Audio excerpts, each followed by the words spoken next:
Kenapa? Apa alasan Ustaz? Karena kita nggak menguliknya aja. Ulama-ulama dulu lebih canggih lagi, Pak Zul. Apa tuh canggihnya Ustaz? Bayangkan, robot itu pertama yang ditemukan orang Islam loh. Sistem robotik itu. Sistem robotik yang menemukan orang Islam. Orang Islam, Al-Idrisi namanya. Kita lihat sisi lain. Assalamualaikum warahmatullahi wabarakatuh. Alhamdulillah. Allahumma sholli ala sayyidina Muhammad. Bapak Ibu sahabat setia, saya Zulfan Fahmi Adi, senang dan bahagia kembali ke layar kaca sahabat. Tentunya dengan orang-orang yang akan memberikan inspirasi, informasi dan motivasi buat kita bersama. Yang jelas intinya kita mesti saling menguatkan. Untuk itu Bapak dan Ibu sahabat setia, kali ini kita sudah kedatangan tamu spesial kita. Nama beliau adalah Wahyudi Rahman LC. Kita sapa dulu. Assalamualaikum warahmatullahi wabarakatuh. Waalaikumsalam warahmatullahi wabarakatuh. Kaifa haluk Ustaz? Alhamdulillah khairan. Alhamdulillah khair ya. Insyaallah. Wahyudi Rahman ya. Wahyudi Rahman.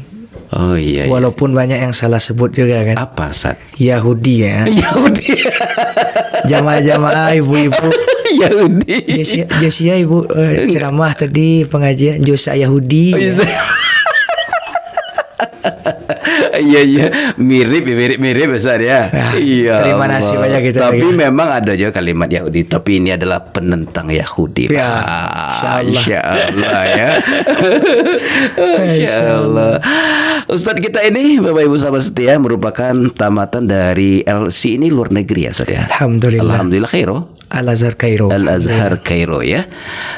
Dan juga beliau adalah seorang wakil rektor atau disebut dengan Naib Mudir ya. Ya, pembantu rektor ya. Ya. Wakil rektor di Mahat Ali Sumatera Utara Parabe. Wah, ini sahabat luar biasa. Ustaz dulu juga memang orang Parabe. Iya, alumni Parabe juga. Alumni Parabe. Sanawiyah Parabe, Aliyah Parabe. Apa yang mungkin dua kata yang membuat Ustaz bangga dengan Parabe? Ilmu dan berkahnya. Ilmu dan berkah ya. Ilmu dan berkah. Oh iya.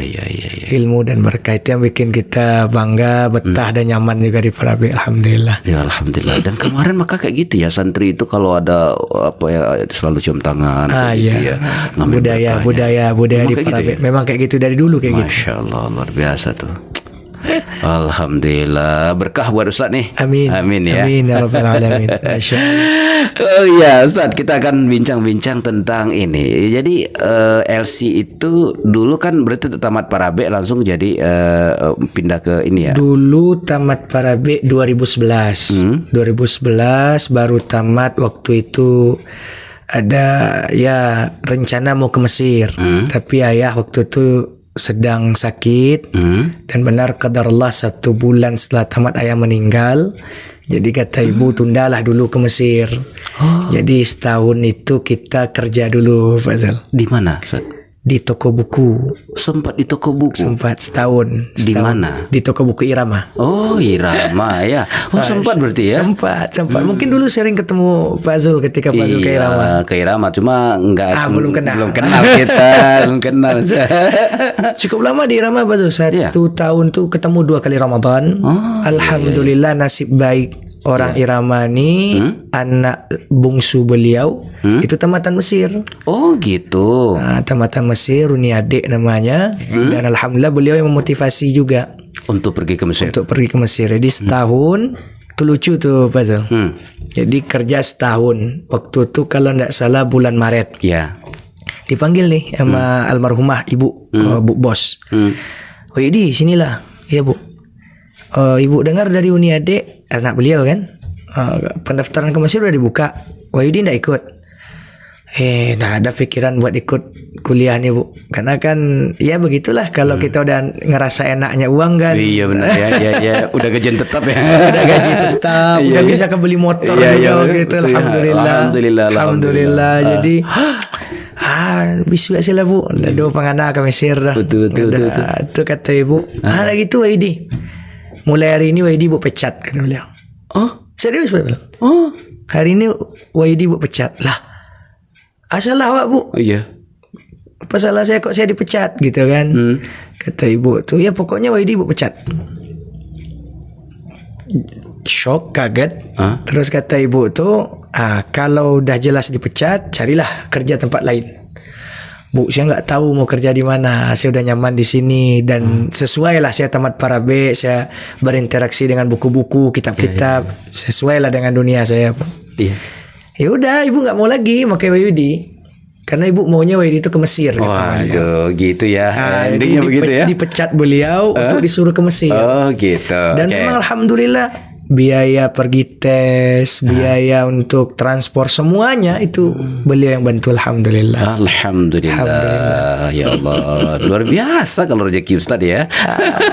Ya begitulah, alhamdulillah dari Allah, Dari Allah ya, masya Allah, masya Allah. Insya Allah. Ini Mesirnya 2012. 2012. Oke, berarti sebelum ini berarti perjalanan ke Mesir. Berarti Ustaz dari anak keberapa nih? Saya anak pertama, Pak. Anak pertama dari 3 bersaudara. 3 bersaudara.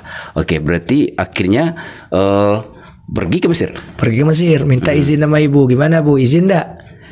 Karena kan awalnya ibu bilang enggak apa-apa, setahun aja dulu kerja, habis itu pergilah ke Mesir. Pas mau berangkat, ibu gimana? Nih mau ke Mesir nih, enggak pulang-pulang 4 tahun. Uang kan lumayan juga waktu itu kalau misalnya kita mau pulang tiap tahun gitu kan, tiket. Kata ibu, ya udahlah, enggak apa-apa, pergilah. Insya Allah yang di rumah biar di rumah yang nanggung, yang di sana juga tanggunglah di sana, kata ibu. Karena gratis kan ke sekolah kuliah kan saya? Enggak. Enggak gratis. Enggak. Al Azhar enggak gratis. Jadi untuk uang kuliahnya gratis, tapi biaya hidupnya kan tetap kita cari iya, sendiri. benar, Jadi kan orang kalau dengar gratis kan, berarti full dibiayain, dah. Jadi untuk kuliah sih gratis. Untuk kuliah gratis, kita cuma bayar setahun itu kalau zaman kita dulu 1 tahun sekitar 300.000 rupiah aja untuk bayar uang administrasinya lah, uang pendaftaran, kemudian uang apa waktu itu ya, uang untuk daftar visa gitu. Oke. Tapi kalau untuk biaya hidup tetap. Oke, siap. Berarti terbayang nih. Nah, perjalanan kalau waktu perjalanan ke sana apa yang unik? Oh banyak. Banyak. Apa nih Ustaz? Banyak Pak Zul. Naik pesawat ini yang keberapa? Itu Waktu itu. kalau naik pesawat waktu itu kali yang kedua sih. Karena kan yang pertama kan untuk tes ke Jakarta. Oh, Jakarta ya, oke. Jadi kami waktu itu tesnya lumayan sulit karena 2 kali. Satu tes regional provinsi, satu lagi tes di pusat. Jadi kalau mau ke Mesir 2 kali tes, harus lulus di regional provinsi dulu. Kalau udah lulus baru ke pusat. Nah, kalau di pusat udah lulus baru nanti langsung ke Mesir. Di regional provinsi waktu itu di Jambi. Yang di pusat waktu itu Jakarta. Di naik pesawat udahlah. Iya. Ke Mesirnya kali yang kedua. Ke Mesir yang kedua ya. Tapi keunikan apa? Berarti ini masih aman berarti ya. Berarti keunikan. Oh banyak. Apa nih Ustaz? Apa? Apa yang unik yang bisa kita ulik kan? Tapi enggak inspirasi sih, cuma Ya. lucu aja. Apa lucunya Ustaz? Ada 2. Apa tuh Ustaz? Pertama saya berangkat ke Mesir sama orang yang benar-benar baru pertama naik pesawat. Oh, teman nih. Teman oke. sama berangkat ke Mesir. Jadi pas kalau yang dia tes ke Jakarta pakai bis, dia belum pernah naik pesawat sekalipun. Gitu. Iya. Di pas mau naik pesawat dia copot sepatu. Coba bantu dia. Kok dicopot? Bekarpet kan? Dia lihat aku pesawat bekarpet. Iya. Parah. Sampai pramugari juga nggak apa-apa pakai aja. Ada. Oh itu ya. Yang Terus? kedua, Oke. kita kan pesawat internasional. Alhamdulillah waktu itu Soalnya kita lebih besar ya. dapat Emirates. Oh Emirates. Emirates ini keren nih. Keren, kan top number 1 lah Iya, top di number one, iya. Timur Tengah. Dan mereka bukan pesawat Islami, maksudnya Ya, tetap ya. menyediakan menu-menu yang ya untuk non Muslim lah. Ya, tapi termasuk pramugari bukan juga ini, enggak Muslimah semua. Nggak muslimah semua. Tapi gerakannya cepat ya. Bagus. Kita pernah sih waktu itu. Oke, terus gimana? Cuman ya begitulah. Ada teman nih. Oke. Dia enggak pandai bahasa Inggris. Iya. Lalu Pertama dia minta I want wet water kata kan. Wet water. wet water. Air putih kok. Iya putih ya. Wet water. Oke. Tuh pramugarinya bingung. White water. Dia ambil kelas susu. Oh iya. No. White water. This is milk. Dia bisanya bilang ini susu gitu ya. Iya. White water. Nampaklah orang minum di apa kan di samping dia. Itu kata ditunjuk ya kan. Oh, mineral. Iya, mineral. Oh, gitu. Kali yang kedua dia malu. Waktu itu udah yang kedua kali disapa pramugari kan mau ngasih minum sekali lagi gitu. Jadi dia nggak mau ngomong, dia malu, takut diketawain. Iya. Jadi dia pengen minum jus kata dia. Dia sudah cerita nih pas kita udah sampai di Kairo. Nampaklah orang bule di depan minum jus duluan. Terus dia bilang, I want like that. Saya mau itu katanya kan. Pramugarinya udah nanya ini, are you sure? Kamu yakin nggak katanya? Yes, I want that.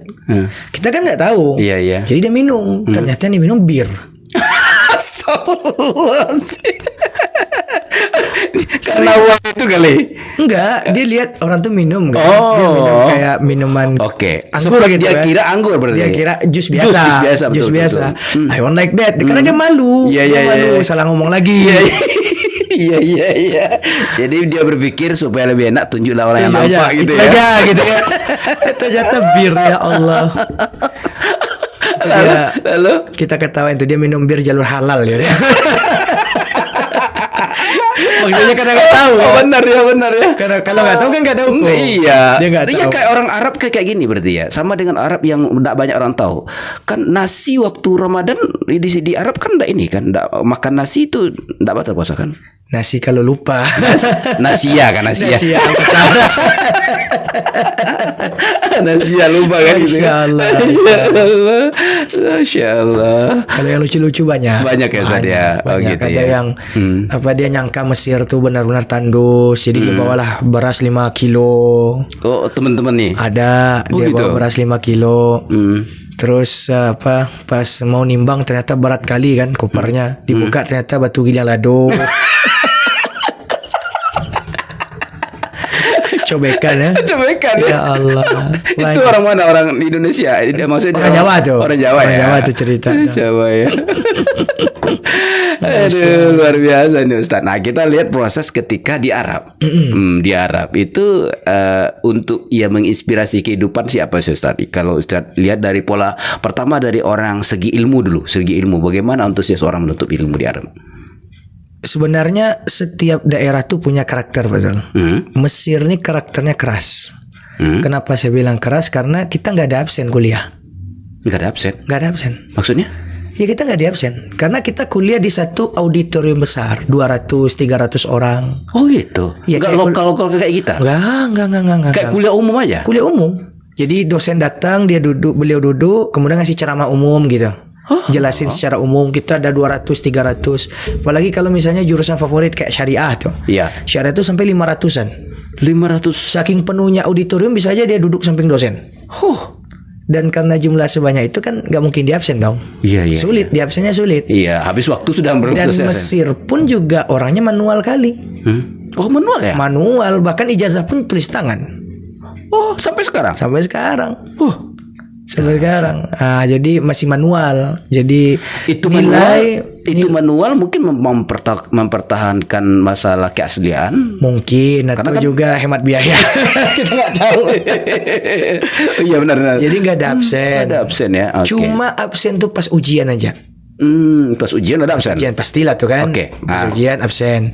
Nah jadi memang baliknya ke kita. Siapa yang larut dengan kegiatan pribadinya ya dia akan nggak dapat ilmu di Mesir. Oh gitu ya. Jadi kalau begitu memang ditanya ke visi kita kuliah di situ ya. Nah benar, kayak kata Allah juga kita akan bisa dapat apapun di Mesir itu. Pak Zul mau jadi apa di Mesir bisa. Oh gitu. Kita kan daftar sebagai mahasiswa nih, tapi mau jadi apapun bisa. Pak Zul mau jadi pemain bola profesional bisa. Ada tuh kita lihat orang-orang main bola dari pagi sampai sore main bola aja ada. Walaupun kuliah ke Mesir ya? Walaupun dia kuliah di Mesir. Mau jadi traveler bisa. Jalan aja bisa. Karena nggak ada absen. Nanti pas kuliah, pas ujian, cari bimbel, cari apa yang mau ngajarin, cari teman-teman yang bikin kesimpulan talkhisan namanya kan. Nah, udah dia ujian dengan modal itu banyak. Jadi memang ditanya tuh betul kesungguhan kita di Mesir. Dan sebenarnya memang dengan pola ini benar-benar kalimat mencari ilmu di Betul, sini. Betul kan? Betul. Tapi kalau di sini kan memang dituntun untuk menuntut ilmu. Nah benar. Kemudian di Mesir tuh juga pola pendidikannya ada dua, Pak Zul. Apa tuh, Ustaz? Satu yang formal di kampus, satu lagi non formal di masjid, di rumah-rumah kajian. Oh, ke kumpul-kumpul itu ya? Iya, namanya kalau kita di Mesir talaki. Telaki ya. Kalau di sini kan namanya halaqah. Halaqah, betul. Kalau di Mesir namanya talaki. Dan itu kita dibebaskan untuk memilih. Jadi ada orang yang dia nggak kuliah tapi dia talaki aja ada. Oke gitu. Ada juga. Jadi di Indonesia dia pergi ke Mesir, padahal kajiannya hanya talaki aja. Bisa, dan ilmu di talaki juga banyak. Iya. Juga banyak. Artinya juga kemungkinan kalau nyari ilmu bisa saja orang yang di talaki lebih matang dibanding orang yang formal. Karena talaki itu kan kalau yang di formal kita belajarnya sesuai SKS, sesuai silabus begitu kan. Benar, ya. Sedangkan di talaki itu bisa dari jilid ke jilid, dari sampul ke sampul, khatam. Oh, banyak khatam-khatam kitab. Betul. Walaupun secara ijazah dia nggak punya nanti. Ya. Ijazahnya nanti ijazah sanad namanya. Itu istimewanya Mesir tuh. Ijazah sanad. Ijazah sanad tuh bahwa Pak Zul udah belajar kitab ini dari syekh ini. Syekh ini udah belajar dari gurunya. Gurunya udah belajar dari gurunya sampai ke pengarang kitab. Oh, begitu ya. Dan itu ada ketersambungan sanadnya. Oh, iya. Nah, itu keistimewaan ilmu di Mesir itu salah satunya. Kayak di Yaman juga itu. Yaman juga ya. Sudan sebelum konflik juga gitu tuh. Tapi kan sebenarnya ketika sudah dikasih sanad itu kan berarti artinya uji keilmuannya benar-benar sudah ini berarti kan Ustaz? Iya, ada sebagian guru yang uji, ada juga sebagian guru yang ya kasih aja lah gitu, ada juga. Tapi ada juga, ya? banyak juga yang uji banyak. Banyak sih yang uji. Waduh. Nah, jadi benar-benar yang dicari itu yang ditanya tuh di Mesir mau atau enggak belajar. Kalau Pak Zul tadi nanya kan gimana sih keilmuan di situ di Mesir ya? Beda dengan di Madinah. Kalau Madinah lebih terstruktur. Terstruktur kan Sudah canggih. Sudah canggih. Kemudian memang udah diarahin kan pagi ini, siang ini, sore ini dan ada absennya. Iya. Memang benar-benar dikontrol lah istilahnya. Kalau di Mesir bebas. Makanya siapa yang bersungguh-sungguh dia yang berhasil. Oh gitu ya. Sesuai dengan namanya Kairo. Kairo itu kan bahasa Arab Qahirah. Artinya yang menaklukkan. Oh, sampai nakluk ya? Ya, siapa yang menaklukkan ya dia yang menang. Oh, iya. Kalau enggak ya sekedar berada di Kairo, tapi kalau memang naik Kaironya jadi pemenang. Betul. Waduh, dahsyat. Ini belum tahu juga kita walaupun sudah banyak kita dengar ini ya kan. Oh, ini rupanya ya. Sisi-sisi Kairo banyak sih yang mungkin kita di Indonesia nggak tahu gitu ya. Iya. Nah, ya, salah satunya itu karena kebebasan yang diberikan oleh kampus, maka ditanya betul mau belajar apa enggak. Cuma alhamdulillah nggak semua, paling cuma sedikit yang main-main itu sedikit. Banyak yang belajar tuh banyak. Apalagi sekarang nih, saya aja iri dengan adik-adik yang sekarang belajar di Mesir. Karena pengajian semakin banyak, telaki-telaki semakin banyak begitu. Dan di kampus pun juga semakin bagus sistemnya sekarang kabarnya. Kalau saya dulu ke jurusan syariah. Enggak, saya jurusan kalau jurusan ini jurusan yang ditakuti oleh orang Mesir. Apa tuh, Ustaz? Filsafat. Masya Allah. Aduh luar biasa ini akidah filsafat nih. Di mana Tuhan Ustaz? Di mana Tuhan? Ini kajian Jangan pas puasa lah. Jangan puasa lah ya. Satu saat kita masuk. Aduh, ini. Boleh nanti kalau Aspen mau buka serial filsafat saya siap. Filsafat ya benar ya. Tadi kalau filsafat itu memang berpikir secara mendalam ya. Betul, alhamdulillah. Ya. Nah, yang bedanya nih saya mungkin kasih tahu ke viewers kita, penonton kita, ada orang yang sangat antipati dengan kalimat filsafat gitu. Lalu mandang jelek ke kita yang jurusan akidah filsafat. Dia beda. Kalau di Mesir namanya itu akidah wa falsafah. Jadi akidah dulu baru filsafat. Oh, gitu. Jadi kokohkan akidah, kita baru bahas filsafat. Betul. Jadi filsafat sebagai bahan kajian. Iya. Bedanya dengan Indonesia ataupun tempat yang lain kebanyakan filsafat sebagai dasar kajian. Oh, begitu. Itu beda ya. Iya. Dan yang satu menjadikan akidah dasar. Berarti matangkan dulu akidah. Baru kita bahas filsafatnya. Jadi filsafat sebagai bahan yang akan dikritik. Dengan kematangan ini ya. Dengan akidah udah ada modalnya kita nih dasarnya. Tapi kebanyakan orang ketika belajar filsafat dia jadikan filsafat sebagai dasarnya dan akidah sebagai bahan kajiannya. Makanya banyak yang keblinger. Iya benar ya. Nah, banyak yang ya begitulah. Iya betul. Wah, dahsyat sekali nih sahabat. Wah, kalau Tapi serius jurusan kita tuh jurusan yang kalau bahasa orangnya minoritas. minoritas ya. Di saat jurusan tafsir 300, 400, hadis bisa 600, syariah bisa 800 orang. Kita cuma 150. Itu dulu begitu ya. Itu perbedaannya ya. Iya, jauh. Itu memang Ustadz mau ngambil itu. Iya, memang dari Indonesia saya udah tertarik dengan filsafat. Jadi ya gitu ya. Berarti memang sudah dari awal ya. Dari awal. Dari Parabe juga sudah suka hobi membaca. Iya, membaca buku-buku filsafat. Berpikir berbeda biasanya. Iya. Tapi bukan dari Parabe dapatnya. Dari mana, Ustadz? Jadi saya kan dulu di Parabe tuh sekolah sambil kerja. Saya sekolah sambil kerja. Di mana Ustadz kerja? Ada di salah satu hotel di Bukit Tinggi ini. Jadi beliau donatur kita, alhamdulillah, yang bayarin uang sekolah. Dan ya sebagai terima kasih kita kerja di bawah beliau kerja.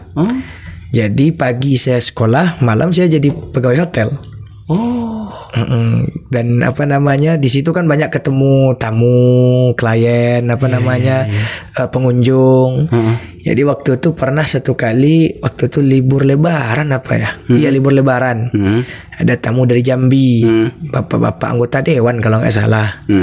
Ngobrol-ngobrol nih pagi-pagi. Dia ngobrol dan terbukalah wawasan kita kan. Kamu harus baca buku ini, kamu harus kenal tokoh ini, kata dia kan. Dan itu yang membuat kita tertarik dengan waktu itu awalnya politik. Awalnya politik, bagus juga politik nih ya. Terus saya bilang, janganlah, kamu jangan belajar politik dulu, belajar filsafat aja, kata dia. Nah, dikasih lah waktu itu buku, dia bawa buku. Kemudian itulah yang membuat kita suka baca, alhamdulillah, yang tema-tema filsafat nih. Nah, kalau kita gini Ustaz, terbayang bagi kita nih gini. Apakah Nabi juga berfilsafat, artinya dalam makna umum, konteks umum nih? Ini kita. Ini kan kajian di Kairo itu ada jurusan filsafat. Iya, pertanyaannya kita itu adalah apakah Nabi juga sebenarnya berfilsafat? Nah, itu Ustaz. Jadi gini, kita dudukkan dulu. Filsafat itu apa sih? Sepanjang yang saya baca, yang saya pelajari sampai sekarang, filsafat itu adalah upaya berpikir. Itu aja. Upaya berpikir. Jadi maka itu filsafat. Setiap upaya berpikir itu filsafat ya? Iya, secara umum. Jadi misalnya kayak di zaman Yunani, orang mikir nih, apa ya awal penciptaan alam nih? Muncul Thales, dia bilang awal penciptaan alam nih air. Maka itu filsafat, kata orang. Jadi upaya dia berpikir mencari jawabannya, itu filsafat. Nah, maka dari masa ke masa, filsafat itu digemari. Kenapa? Karena dia menjadi solusi untuk apa yang sedang kita cari. Nah, berkembang nanti filsafat jadi ilmu-ilmu yang banyak. Muncul ilmu matematika, Pitagoras misalnya, dia kan filosof. Kalau kita di SD kan belajar rumus Pitagoras, itu kan betul. Orang sebenarnya. Betul, dipakai jadi nama rumus. Betul. Ahli matematika dan dia seorang filosof. Dan dengan filsafatnya lah dia melahirkan teori-teori ya kayak segitiga siku-siku gitu kan.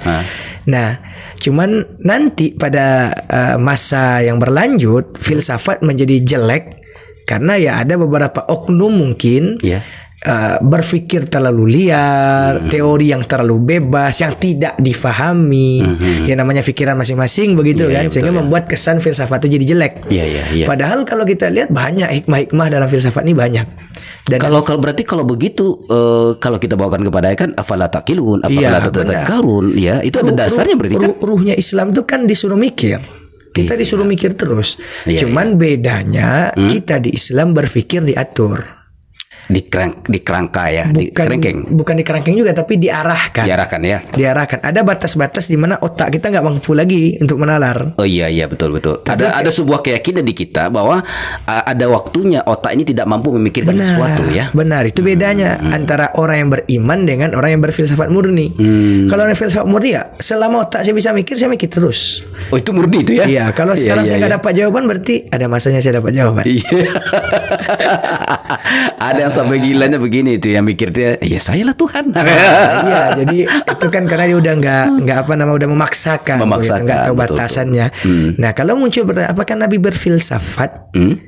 secara makna umum ya kan beliau mencari jawaban juga, Iya betul ya. Ha. berpikir juga. Iya iya betul. Tapi beliau langsung dituntun oleh Oleh wahyu, wahyu, ya. oleh wahyu. Makanya tidak boleh juga dibilang bahwa Nabi itu seorang filosof. Betul betul betul betul. Karena Nabi dituntun langsung oleh wahyu. Iya, betul, Nabi ya Nabi. Jadi ada pembahagian yang tidak bisa kita campur adukan. Seorang betul. Nabi ya Nabi. Iya. Iya. Ya ungkapannya dan perkataannya itu dituntun oleh Allah gitu ya. Iya, wa ma yantiqu anil hawa. Iya, tapi kalau kita maknai dari arti filsafat tadi ya proses berpikir. Walaupun ini tidak diterjemahkan tapi ada kaitannya ya Nabi berpikir. Betul. Begitu ya, Ustaz, betul. Dan apa namanya setelah ditelusuri oleh para ulama kita misalnya, memang ada filsafat itu yang jelek, Iya. ada filsafat yang baik. Ada filsafat yang baik seperti filsafat akhlak dalam Islam. Betul betul betul. Nah, ini mungkin agak kurang tersentuh mungkin. Iya. Sama Filsafat akhlak dalam Islam. Iya, filsafat akhlak dalam Islam. Gimana tuh Ustaz maksudnya? Ya bagaimana apa namanya akhlak ini ditelaah secara filsafat. Iya. Misalnya di antara tokohnya itu namanya Ibnu Maskawai, Imam Ghazali juga. Iya. Itu kan menjadi salah satu solusi untuk kehidupan masyarakat yang kering, Iya, kehidupan masyarakat yang sedang amburadul. Dan itu faktanya sekarang kalau kita lihat anak-anak muda kita itu suka filsafat sekarang. Di mana buktinya Ustaz? Banyak buku-buku self healing yang bertemakan filsafat. Tapi itu nanti kalau mereka tidak kuat akidahnya masih aman tuh. Kalau filsafatnya masih filsafat yang ringan-ringan, insya Allah aman. Insya Allah, Dan makanya kita sebagai ahli agama juga harus segera sekarang ini untuk menetralisir jika seandainya ada tema-tema yang mungkin bertentangan dengan akidah kita. Makanya butuh alumni-alumni dari akidah filsafat. Iya iya, karena ini untuk memerangi ini ya. Jadi kita emang kalau dia apa kan kalau ilmu logika kalau dia apa ilmu mantik apa? Ilmu mantik. Ilmu mantik ya. Ilmu mantik itu dasar filsafat ya kan? Alhamdulillah kita juga di Parabe ngajar ilmu mantik. Wah, iya orang filsafat. Kata-kata yang favorit di ilmu mantik apa sih Sat? Pasti itu kalau orang di ilmu mantik, kalau bahas ilmu mantik, hayawanun natik, al insan hayawanun natik, manusia hewan yang berpikir. Hewan yang berpikir. Itu identik kali kan? Iya. Manusia Hewan yang berpikir. Terjemahnya gimana Sat? Ya kita hewan. Hewan ya. Hewan ya betul ya. Banyak orang yang nggak bisa menerima fakta ini. Kita ini hewan. Iya. Kalau dilihat klasifikasi makhluk hidup, kita nih sebangsa dengan monyet. Iya. Walaupun kalimat berasal dari Darwin itu bukan itu ya. Ya, kalau Darwin kan bilang kita berasal dari monyet. Itu salah. Betul. Kita berasal dari tanah, tapi sebangsa sejenis ya. Kita sejenis dengan monyet sebenarnya. Begitu ya. Tapi kalau ini dipotong nih Pak. Iya. Ini kan kita lihat dari filsafat nih. Ini boleh-boleh aja kan Ustaz. Coba kita lihat Pak Zul. Gaya hidup kita, pola hidup kita mirip monyet lah. Gimana coba? Apa yang beda? Apa yang membuat kita beda dari monyet? Kita pakai pakaian. Monyet karena nggak mikir aja. Iya. Gitu. Satu-satunya membuat kita beda dengan monyet di pikiran kita. Di pikiran. Oke. Di pikiran. Kita berbaju ini kan karena kita mikir. Oh gitu. Iya benar ya. Kita nggak mikir. Kalau misalnya kita merasa nggak butuh baju, kan banyak juga orang nggak pakai baju. Iya. Dan monyet pun nggak butuh baju karena udah banyak bulunya kan. Iya. Kata masyarakat kita, kata guru kita. Iya. Kita ini mirip sama monyet. Pola hidup kita, tingkah laku kita. Makanya ada film di barat kan agak liar teorinya planet yang apes itu loh. Ketika gorila berevolusi pintar, kemudian dia mengkudeta manusia. Secara teori mungkin saja. Tapi kan Allah tidak berikan akal ke mereka. Ya. Tapi kalau seandainya monyet itu diberikan akal, kayaknya akan banyak kudeta kan di dunia kayaknya. Lebih pintar monyet mungkin. Nah, makanya kita dibilang kita nih sebangsa hewan, sejenis hewan, tapi diberi beda sama Allah dengan berpikir. Iya, keistimewaan kita di akal ya. Di akal. Dan Allah pun juga bilang di Al-Quran kan gini, Pak Zul. Walaqad zara'na li jahannama katsiran minal jinni wal ins. Kami isi neraka jahanam tu dengan kebanyakan jin dan manusia. Oke. Kenapa? Manusia yang gimana? Lahum qulubun la yafqahuna biha. Punya akal enggak dipakai. Walahum a'yunun la yubsiruna biha. Punya mata enggak dipakai ngelihat. Walahum adhanun la yasma'una biha. Punya telinga enggak dipakai mendengar. Ulaika kal an'am. Tu Allah sendiri bilang. Iya, betul. Mereka seperti binatang ternak. Iya. Nah, dalam ilmu bahasa, ketika kita menyerupakan sesuatu dengan sesuatu yang lain, harus sama. Iya. Ada kesamaan. Ada kesamaan ya. Padahal ini langsung sang pencipta yang mengatakan kalau Nah, misalnya nih contoh, wajahmu seperti rembulan. Berarti ada kesamaan antara wajahnya dengan rembulan. Sama-sama bercahaya contohnya. Kan? Oh, gitu. Ada kesamaan gitu. Karena gitu, gimana oke. kita menyamakan sesuatu, menyerupakan sesuatu dengan yang lain kalau dia nggak ada kesamaannya. Oh iya ya. Sekarang Allah menyamakan, kata Allah, mereka seperti binatang ternak. Berarti ada sifat yang sama dong. Betul. Sifat kehewanan gitu. Kehewanan ya. Iya. Jadi kalau seandainya tidak dipakai akal, Kita hewan. hewan ya. Ya kayak kata orang Minang lah, kalau hilang Minangnya kita kabau. Iya Cuma orang nggak mau nerima fakta. Iya. Orang nggak mau nerima Tapi fakta. ini kita lihat dari sisi ini keilmuan ya. Iya, Benar, betul, secara teori kita nih hewan. Iya betul ya. Tapi diberi akal. Dan Diberi di akal, situlah makna Allah bilang walaqad karramna bani Adam. Kami muliakan anak cucu Adam. Dengan apa? Dengan akal. Iya Ustaz ya. Wah keren nih kalau cerita ini. Oke, kita mau dua nih. Satu, yang satu manusia adalah hewan yang berpikir. Yang kedua sejarah filsafat yang lebih ini. Yang mantiknya atau filsafatnya? Mantik boleh deh Ustaz. Mantiknya apa ya? Yang kalau mantik tuh fokus ke makna. Makna. Apa Ustaz? Mantik tuh selalu fokus memahami makna dari kata-kata yang ada. Makanya orang mantik tuh jarang terkecoh. Oh gitu ya. Ya. Kak Rocky Gerung bercerita itu sebenarnya memantik juga Ilmu maksudnya mantik itu tuh, ya? logika kuno itu. Logika kuno ya. Kalau kita Dia lihat, sadar waktu ngomong iya, itu. Boroki itu selalu mempermainkan kata-kata orang. Oh gitu. Dan kehebatan Boroki ialah selain logikanya jalan, beliau menguasai ilmu debat. Ilmu debat ya, oke. Nah ini beda lagi nih sebenarnya nih cabang dari memantik baru nih sebenarnya ilmu jadal, ilmu debat, dan itu kehebatan Boroki. Iya. Dia bisa langsung mencari celah-celah di mana Dia bisa orangnya- masuk ya. Iya, dihantam. Dia begitu dia dihantam orang, dia masuk lewat orang itu dulu. Iya. Nyelip dari sampingnya, dipukul dari belakang Kehebatan kan. Boroki itu kehebatan beliau. Oh, mencari makna ya, Sad ya. Mencari makna. Jadi ada kalimat yang sangat ngena kali itu dari sekelompok ahli filsafat di zaman Abbasiyah, namanya Ikhwanus Safa. Apa tuh, Sad? Katanya, nahnu, kita orang mantik nih, nahtamu bil ma'ani wala bil mabani. Kita tuh hanya fokus kepada makna, tapi tidak fokus kepada rupa. Oh, gitu ya. Biar rupanya bagaimana, bentuknya apa silahkan. Oh, yang gitu. penting maknanya. Waduh. Oh gitu ya. Oh gitu ya. Banyak sih kalau dimantik hal-hal yang berkesan tuh banyak. Oh, iya, Apalagi ya? di filsafat. Allahu Akbar, dahsyat sekali nih. Aduh, iya, itu kita bilang kan. Allahu Akbar, dahsyat ternyata ilmu ini ya. Mantik ya. Nah, kita balik nih, Ustaz. Boleh. Berarti ini kita bisa larut di sini. Kayaknya bikin tema baru deh. Itu baru nanti ini keren nih. Oke, kita balik ketika Ustadz apa namanya? Ketika Ustadz belajar di Mesir, ya kan? Alhamdulillah. 4 tahun. 4 tahun ya Ustadz ya. Nah, kalau kita lihat dengan apa ya? Indonesia nih, Indonesia. Kira-kira anak muda kita dibandingkan dengan teman-teman di Mesir dari segi tuntutan ilmu, termasuk juga dengan perkembangan teknologi, karena Ustadz orang filsafat nih. Kira-kira apa langkah-langkah yang apa ancaman apa secara ini kita lihat Ustadz? Sebenarnya apalagi sekarang ya Pak Zul ya. Di zaman kami pun juga udah terasa, udah mulai begitu. Bahwa kita tuh sekarang dibuat larut. Larut ya. Kita dibuat larut. Saya garis bawahi ini gitu. Dibuat larut gimana ya? Kita dibuat sibuk untuk sesuatu yang tidak bermanfaat. Dan itu pun juga menjadi ujian bagi kami di Mesir. Di zaman saya tuh Pak Zul, kalau kita nggak kuat-kuat keinginan gitu ya, bisa di rumah tuh seminggu nggak keluar-keluar bisa. Oh gitu. Ya karena dingin, misalnya musim dingin kan, malas keluar di rumah aja lah. Bahkan sholat pun mungkin di rumah. Karena ya kita dibuat larut dengan apa? Ada yang larut dengan PS, main PS Oh, gitu PlayStation, kan. oke. Ada yang sibuk dengan nonton, jadi sufi kan, suka film. Sufi. agak sibuk dengan itu. Kemudian cari uang di Mesir mudah. Kenapa? Bagaimana caranya, Ustaz? Kalau dulu ya, kalau sekarang kan nggak bisa lagi. Just tip.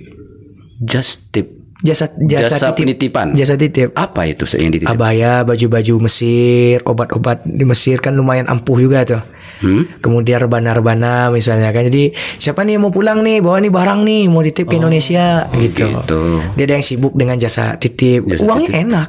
Iya. Sekali bawa tuh bisa untung 3 juta, 5 juta. Dahsyat. Lumayan ya. Ngumpul-ngumpul modal nikah. Atau sekarang nih banyak sekarang lebih mudah lagi. Bosan di Mesir dia pergi ke Makkah. Oh iya benar Jadi ya. Jasa travel ya. Jadi memang di Indonesia pun sebenarnya, kalau saya, anak-anak sering bilang juga, Ustadz saya mau ke Mesir tapi nggak dikasih izin orang tua. Saya mau ke Mesir tapi nggak lulus ujiannya, tesnya. Saya bilang gini, bahwa yang saya rasakan bukan masalah tempatnya aja, tapi juga bijinya.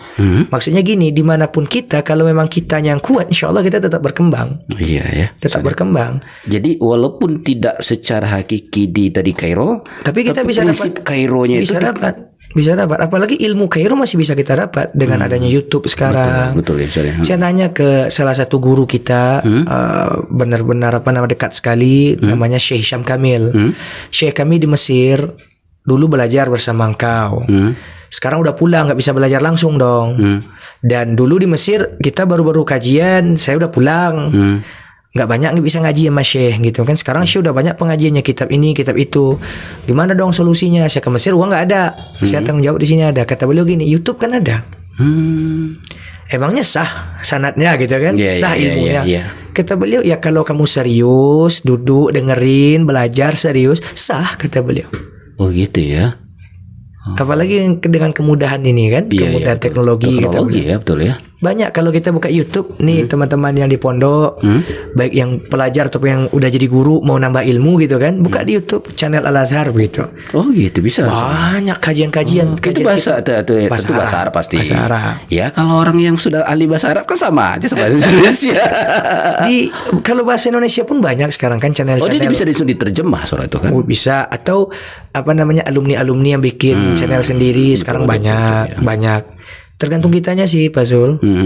Baik udah di Mesir pun atau yang masih di Indonesia misalnya kan, kalau mau dapat ilmu tergantung kitanya mau nyari apa enggak. Oh itu ya. Iya. Waduh benar ya. Tapi kalau kita memang ya sekedar ya hasilnya sekedar ya. Iya. Saya juga dulu sekedar aja sih. Tapi alhamdulillah. Sekedar-sekedarnya gini hasilnya. Apalagi kalau serius nih. Tapi kalau kita lihat memang sekedar sih Ustadz. Sama kan kayak tadi tuh, belum serius kan. Sampai sekarang belum ada pendamping. Iya. Ini waktu dekat insya Allah. Gimana nih? Ustadz nggak serius. Kalau sekedar ya ini kayaknya kalau sudah pakai jaket dan dasi Kak, dan pakai peci. Ini seragam kita di Parabe. Ini kita syuting hari Senin ya. Kalau Senin itu seragamnya gajah, baju biru. Iya. Tapi kalau sudah ada jam tangan lengkap semua dan dasi, itu biasanya dekat-dekat lah. Insya Allah Ustaz. Amin ya. Insya Allah. Insyaallah Ustaz. Saya tergelitik masalah tadi itu Ustaz. Iya, kan akidah dulu baru filsafat Ustaz. Mungkin dasar-dasar akidah nih yang secara dipelajari dulu. Alhamdulillah di Parabe. Apa dia Ustaz? Di apa yang akidah itu gimana gitu Ustaz? Iya, akidah itu kan sesuatu yang kita yakini dan tidak boleh berganti. Jadi memang benar-benar kita berpegang teguh dengan itu. Makanya dinamakan dengan akidah kan, kokoh gitu, ikatan yang kokoh. Alhamdulillah kita di Parabe dan tentu di pondok-pondok lain juga sama. Dari kecil kita tamat SD, kita masuk pondok, itu memang ditanamkan akidah yang kuat. Bahkan kita di Parabe itu akidah kita juga dalilnya nggak sekedar Al-Quran dan Sunnah saja, tapi juga didukung dengan dalil-dalil logika. Sehingga kita meyakini dengan hati dan membenarkan dengan logika. Dalil akli dan nakli. Dalil akli dan nakli. Dan itu yang sangat membantu sekali untuk menghadapi dunia filsafat. Ya. Saya bersyukur sekali di Parabe guru tauhid, banyak guru akidah kita benar-benar menanamkan dari dasar begitu kan. Oke. Tapi saya buatkan begini Ustaz. Ketika nanti secara lihat keilmuan hari ini tuh tren tren anak-anak itu tidak sholat. Ini kan kita bawa kan mulai masuk ke kancah kita ranah Minang nih. Iya benar. Kalau pondok kan banyak. Kalau di pondok kita tidak ragu. Yang ingin kita nanti arahkan begini Ustaz. Terus kita kan berarti dalam sebuah tantangan belum besar nih di anak-anak muda itu tren tidak sholat itu ya dari beberapa yang kita coba pernah lakukan ke beberapa terubah ke ini kan Ustaz. Itu hampir 90% anak-anak tidak sholat. Benar. Benar nggak, Itu Ustaz? fakta. Itu fakta kan Ustaz, Itu ya? fakta. Nah ini tantangan bagi kita bawa nanti ke para ini. Tantangan pertama nih masalah akidah nih Ustaz. Atau apa? Saya sebenarnya kurang setuju. Apa tuh Ustaz? Anak malas sholat, anak pacaran, anak maksiat, itu akidah. Saya kurang setuju. Oke. Kenapa kurang setuju? Di mana letak kurang setuju? Oke. Karena kalau kita tanya ke mereka, sebandel-bandel mereka percaya Allah. Oh iya ya. Oke. Nggak ada orang Minang ateis, nggak ada. Nggak ada ya. Nggak ada kecuali yang sok-sok ateis ada. Sosok ateis Tapi ya. yang benar-benar ateis nggak ada. Betul. Oke. Karena kalau dia orang Minang asli, kental darah Minangnya, ya dari kecil dia udah diazankan, disuruh masuk MDA, ya kan? Kemudian kita udah terbiasa toleransi, SD negeri kita banyak campur dengan non Islam gitu. Bahkan kan. kita juga ke sekolah di sekolah non Muslim gitu Ya ya. ada juga yang sekolah di non Muslim gitu kan. Akidahnya kuat kok. Orang kita nih akidah berakidah. Oke. Cuman yang salah tuh bukan di akidahnya, Di mana Ustaz? menghidupkan akidah. Menghidupkan akidah. Dan menghidupkan akidah tuh bukan ilmu akidah, ilmu tasawuf. Oh gitu. Ilmu tasawuf. Secara teori, anak-anak kita tahu Allah tuh ada, Allah tuh melihat, Allah tuh memperhatikan kita, dan kita akan dihisab oleh Allah. Tahu mereka, tahu. Tapi kenapa mereka tidak mau mempraktekkan agama dalam kehidupan mereka? Karena tidak ada nilai tasawufnya. Tasawuf itu rasa ibadah. Iya. Jadi kayak candu nggak dapat ya kayak Candunya rokok ya? nggak dapat. Candunya nggak dapat.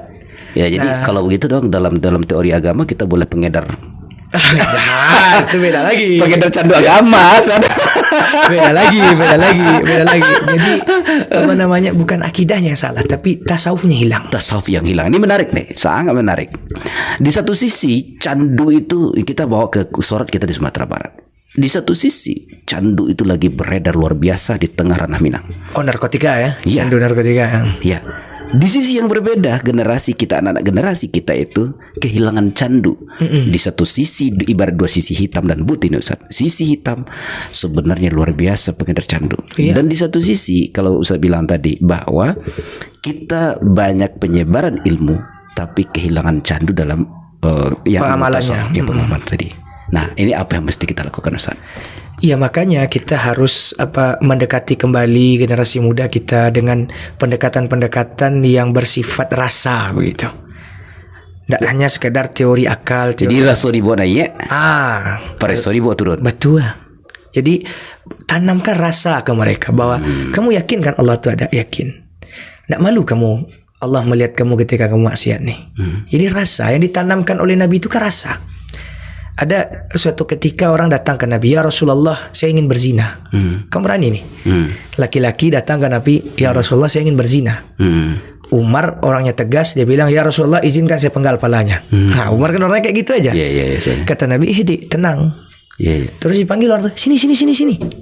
Disuruh mendekat. Oleh Lalu Nabi, dipegang Nabi dadanya. Nabi bilang gini, kalau seandainya orang lain menzinai ibumu gimana? Oh, nggak mau lah saya. Kalau adikmu nggak mau, kalau bibimu nggak mau.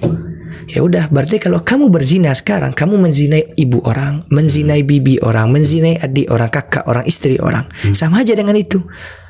Oh iyalah, nggak jadi saya berzina. Jadi kan yang ditanamkan Nabi itu rasa. Ya? Oh iya. Rasa. Iya. Nah kita sekarang kehilangan rasa itu. Anak disuruh sholat, tapi rasakanlah nikmat sholat tuh. Betul. Jarang. Jadi harus seimbang antara dorongan syariat dengan tasawuf seperti tadi. Dan tasawuf itu termasuk syariat.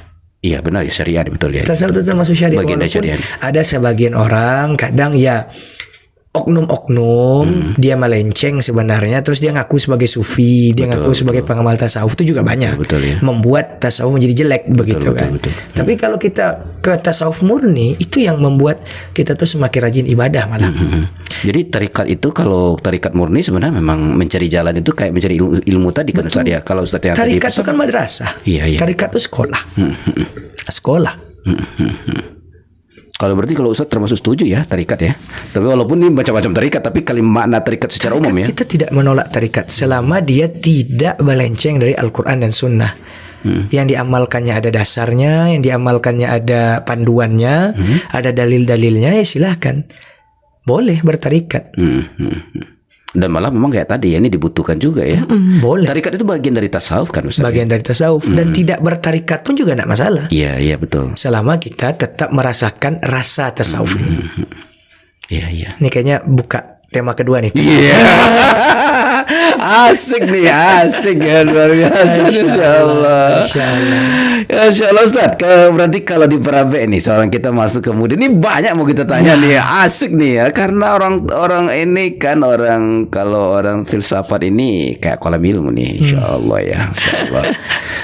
Kita bawa di Parabe Al-Mahad Ali ya, Mahad Ali sebagai kepala wakil rektor ya. Wakil rektor, naib mudir istilahnya. Ya. Alhamdulillah. Nah, Ustaz, itu kira-kira dengan sekarang Ustaz melihat seperti apa Mahad Ali hari ini dan ke depan seperti apa Ustaz?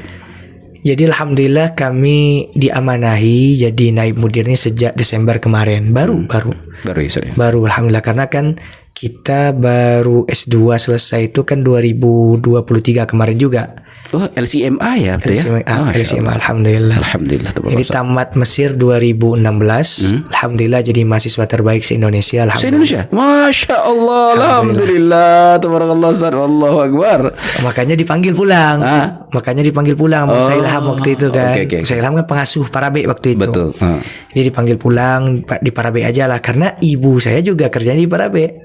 Sampai sekarang? Enggak, sekarang udah pensiun, udah tua beliau. Oh gitu. Ibu saya kerja Parabe sebagai tukang sapu. Alhamdulillah. Anaknya tukang sapu, ibunya tukang sapu, anaknya wakil rektor. Masya Allah. Luar biasa ya. Alhamdulillah. Berkah tadi Ustaz. Berkah. Parabe itu berkah. Masya Allah. Jadi awal bergabung di Parabe 2017. Jadi guru, kemudian alhamdulillah disuruh gabung nih di berbagai bidang. Pernah jadi waktu itu awal-awal jadi koordinator pendidikan di asrama. Terus beralih jadi wali kelas, beralih juga jadi perintis sekolah khusus kitab PDF namanya di Parabe. Di Parabe itu sekarang ada sekolah khusus belajar kitab. Khusus belajar kitab. Pelajaran umum cuma 5. Cuma 5 aja, bahasa Indonesia, bahasa Inggris, matematika, PKN, terus IPA. Selebihnya itu kitab aja, khusus kitab dari pagi sampai malam. Itu kita yang termasuk salah satu tim yang ditugaskan waktu itu untuk merintis.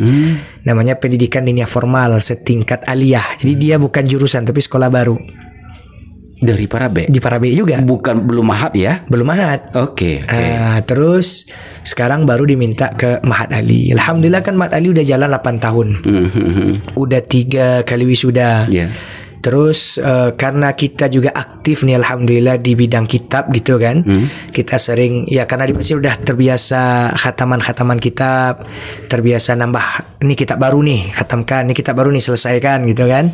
Jadi alhamdulillah kita diminta gabung ke Mahad Ali untuk ya menambah cita rasa Mahad Ali menjadi lebih banyak kitabnya gitu kan, karena kan memang Mahad Ali tujuannya adalah kuliah yang berbasis kitab kuning.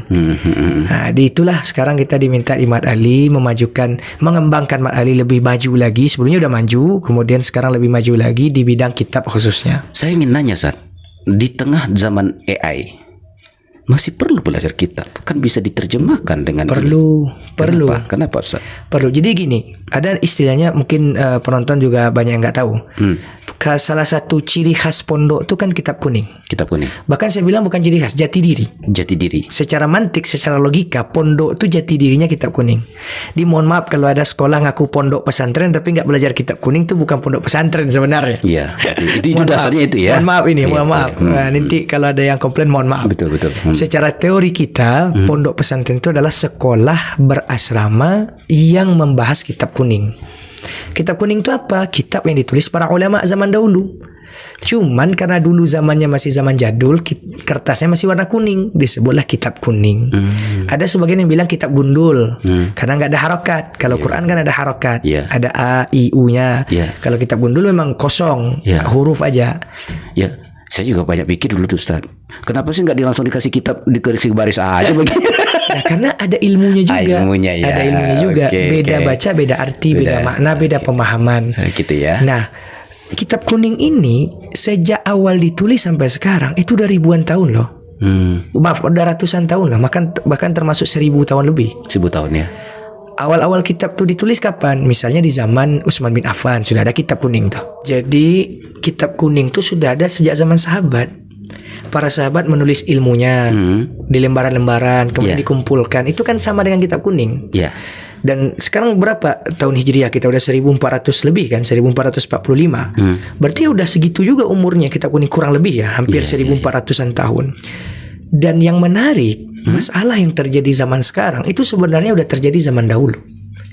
Dan para ulama udah membahasnya. Ya paling ada sedikit hal-hal baru. Hanya sedikit hal baru? Iya, banyak sebenarnya udah. Apa alasan Ustaz? Karena kita nggak menguliknya aja. Ulama-ulama dulu lebih canggih lagi, Pak Zul. Apa tuh canggihnya Ustaz? Bayangkan robot itu pertama yang menemukan orang Islam loh. Sistem robotik itu. Sistem robotik yang menemukan orang Islam? Orang Islam, Al-Idrisi namanya. Itu kurang lebih 800 tahun yang lalu. Udah ada sistem robotik itu. Yang menemukan kamera kan ulama dari Al-Azhar, Jabir bin Hayyan. Prinsip lensa begitu. Nah, jadi sebenarnya kata para ulama kita, Syekh Ali Jum'ah misalnya, tokoh Mesir sekarang, Masya Allah, guru kita al-alim, beliau bilang semua masalah yang ada zaman sekarang itu sudah ada zaman dahulu. Cuman dituliskan dalam buku-buku. Yang buku-buku itu kita anggap sebagai hal-hal yang kuno, hal-hal yang tidak menarik begitu. Iya. Ada tokoh di Turki, saya lupa namanya, Allahumma shalli ala sayyidina Muhammad. Beliau tuh mencoba menginvestigasi apa saja sih penemuan-penemuan di masa dahulu itu. Ternyata lebih canggih. Sistem sauna yang kita kenal sekarang, yang bisa katanya menyehatkan badan, itu yang pertama kali bikin kan di Turki. Sauna itu Turki ya? Iya, nama arsiteknya Mimar Sinan itu. Ya, pengobatan masalah uap tuh ya? Iya. Itu udah ada zaman Islam. Bahkan sabun mandi pakai sampo itu orang Islam dulu. Oh iya, San. Orang Islam dulu yang bikin di Andalus begitu, di Andalusia. Nah, jadi problematika zaman sekarang udah ada jawabannya dari dulu. Cuman kita aja nggak mau gali. Kitab-kitab yang kita lihat sebagai warisan itu, turas istilahnya kalau kita di pondok kan istilahnya turas, kitab warisan. Kita pandang sebagai hal yang jelek, hal yang rumit. Kita aja nggak mau belajar. Oh gitu ya. Kita aja nggak mau baca. Nah, Al-Azhar khususnya alhamdulillah dan berbagai pondok lain atau kampus lain lah gitu di Yaman juga berusaha menggali terus kitab-kitab dulu tuh, berusaha untuk mengkaji terus hal-hal yang sudah ada zaman dahulu itu, lalu mengkomparasikan dengan zaman sekarang. Nah, pondok pesantren itu juga kayak gitu. Mereka tetap menjaga warisan sambil tetap menyeimbangkan dengan zaman sekarang. Jadi kalau Pak Zul bilang AI kan udah ada, iya, tapi jawaban-jawabannya itu ada loh di kitab-kitab kuno kita. Tinggal kita menggalinya aja. Menggalinya ya. Kita menggalinya. Terus tadi ditanya, kan udah ada terjemahan. Nah, kitab terjemahan ini sebenarnya mengkhawatirkan. Satu, penterjemah itu kadang dia tidak objektif dalam menerjemahkan. Dia bisa menghapus, dia bisa merubah maknanya. Atau dia bisa salah faham dengan maknanya. Betul. Banyak buku-buku terjemahan kita temukan itu salah maknanya. Bukan itu yang dimaksud ya. Bukan itu yang dimaksud. Iya, betul ya. Bukan itu yang dimaksud. Iya. Contoh baru kemarin ada mahasiswa kita yang minta tolong terjemahin. Dia menterjemahkan tentang bab nikah di fikih sunnah. Saya masih ingat nih, 2 atau 3 hari yang lalu dia minta tolong.